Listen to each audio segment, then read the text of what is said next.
இன்றைக்கான சென்டென்சஸ். நம்ம இந்த சென்டென்சஸை ரெகுலராக ஃபாலோ பண்ணி ப்ராக்டிஸ் பண்ணிட்டு வந்தாலே நம்ம ஈஸியாக இங்கிலீஷ் பேசிடலாம். Why who do all know. Who do all know, யாருக்கெல்லாம் தெரியும். ஹூ டூ ஆல் நோ, யாருக்கெல்லாம் தெரியும். இந்த விஷயம் யாருக்கெல்லாம் தெரியும் அப்படின்னு சொல்லி கேட்பாங்க. இந்த சிஸ்டமை ஆப்ரேட் பண்ணுறது யாருக்கெல்லாம் தெரியும் அப்படின்னு சொல்லி கேட்பாங்க. நாளைக்கு லீவுன்னு யாருக்கெல்லாம் தெரியும் அப்படின்னு சொல்லி கேட்பாங்க.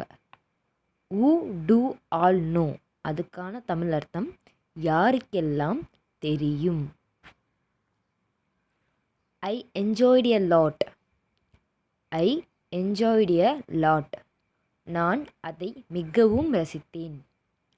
ஐ என்ஜாய்ட் எ லாட், நான் அதை மிகவும் ரசித்தேன். நாங்கள் ஊட்டி போடுவோம்ல, அங்கே நான் ரொம்பவும் எல்லாத்தையும் ரசித்தேன், அந்த இயற்கை பிளேஸ் எல்லாம் அப்படின்னு சொல்லுவாங்க. நீங்கள் எனக்கு ஒரு gift கொடுத்தீங்களே, அதை ரொம்ப நான் ரசித்து பார்த்துட்டு இருந்தேன், நான் அதை மிகவும் ரசித்தேன் அப்படின்னு சொல்லுவாங்க. நான் அதை மிகவும் ரசித்தேன் அப்படிங்கிறத இங்கிலீஷில் I enjoyed a lot. Buy me a new one. Buy me a new one, எனக்கு புதியது ஒன்றை வாங்கி கொடு. Buy me a new one, எனக்கு புதியது ஒன்றை வாங்கி கொடு. எனக்கு புதுசாக ஒரு ட்ரெஸ் வாங்கி கொடுங்க, பழைய ட்ரெஸ் வேணாம். எனக்கு புதுசாக ஒரு வாட்ச் வாங்கி கொடுங்க. எனக்கு புதுசாக புக்ஸ் வாங்கி கொடுங்க. எனக்கு புதுசாக யூனிஃபார்ம் வாங்கி கொடுங்கன்னு சொல்லுவோம்ல. எனக்கு புதுசாக ஒன்றை வாங்கி கொடு அப்படிங்கிறத இங்கிலீஷில் எப்படி சொல்லணும்னா buy me a new one. அதுக்கான தமிழ் அர்த்தம் எனக்கு புதியது ஒன்றை வாங்கி கொடு. One here. ஒன் ஹியர், இங்கே ஒன்று இருக்கிறது. ஒன் ஹியர், இங்கே ஒன்று இருக்கிறது.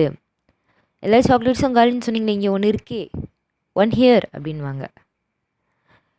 இங்கே ஒரு பென் இருக்கே, ஒன் ஹியர் அப்படின்வாங்க. இங்கே ஒன்று இருக்குது அப்படிங்கிறத இங்கிலீஷில் எப்படி சொல்லணும்னா ஒன் ஹியர், இங்கே ஒன்று இருக்கிறது. Somehow I got it.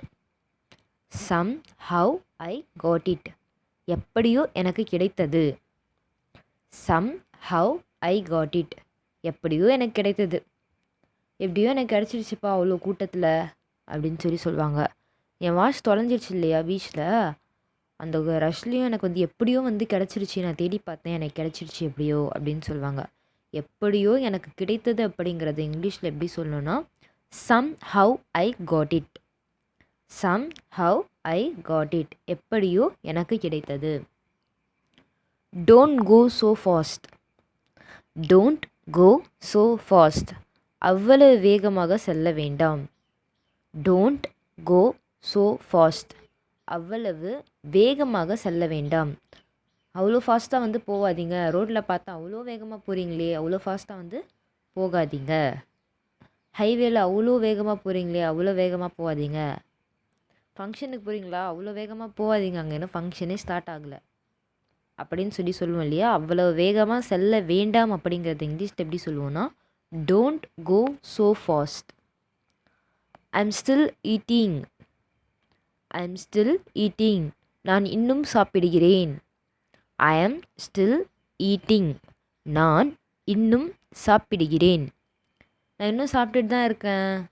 என்ன இன்னும் நீ சாப்பிட்டு முடிக்கலையா, நான் இன்னும் சாப்பிட்டுட்டு தான் இருக்கேன் அப்படின்னு சொல்லுவாங்க இல்லையா. சில பேர் ஹோட்டலுக்கு போனால் இன்னும் சாப்பிட்றியா, இன்னும் சாப்பிட்டுட்டு தாங்க இருக்கேன் 2 minutes அப்படின்வாங்க. அதை இங்கிலீஷில் எப்படி சொல்லணும்னா ஐ எம் ஸ்டில் ஈட்டிங், நான் இன்னும் சாப்பிடுகிறேன். Most of the time. Most of the time, பெரும்பாலான நேரம். மோஸ்ட் ஆஃப் தி டைம், பெரும்பாலான நேரம். நிறைய தடவை நான் பார்த்துட்டேன், அந்த பையன் காசே எடுத்துகிட்டு வர மாட்டான் டூருக்கு போகும்போது. நிறைய தடவை இதே தான். நிறைய தடவை அந்த பொண்ணு எப்போவுமே லேட்டாக தான் வரும். பெரும்பாலான நேரம் அந்த பொண்ணு லேட்டாக தான் வரும். பெரும்பாலான நேரம் அந்த பையன் டூருக்கு காசு எடுத்துகிட்டு வர மாட்டான். பெரும்பாலான நேரம் இவன் ஃபோனை 5வது வாட்டி தொலைச்சிட்டா. பெரும்பாலான நேரம்ங்கிறத இங்கிலீஷில் எப்படி சொல்லணும்னா most of the time. Most of the time. அதுக்கான தமிழ் அர்த்தம் பெரும்பாலான நேரம். Were you eating? Were you eating? நீங்கள் சாப்பிட்டு கொண்டிருந்தீர்களா? வேர் you eating?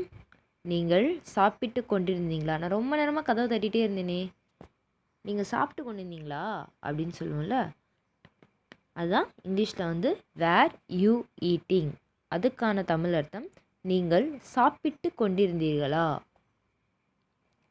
Rare opportunity. Rare opportunity, அரிய வாய்ப்பு. ரேர் ஆப்பர்ச்சுனிட்டி, அரிய வாய்ப்பு. இந்த வாய்ப்பெலாம் கிடைக்கவே கிடைக்காதுப்பா, உங்களுக்கு கிடச்சிருக்கு, இது உங்களோட லக்கு, நீங்கள் வந்து தயவு செஞ்சு போய் அட்டன் பண்ணுங்கள் அந்த இன்டர்வியூவை, அது ஒரு அரிய வாய்ப்பு. அந்த இன்டர்வியூ கிடைக்கிறது, அந்த காலேஜில் சீட் கிடைக்கிறது அரிய வாய்ப்பு அப்படின்னு சொல்லுவோம் இல்லையா. அரிய வாய்ப்பு அப்படிங்கிறத இங்கிலீஷில் ரேர் ஆப்பர்ச்சுனிட்டி.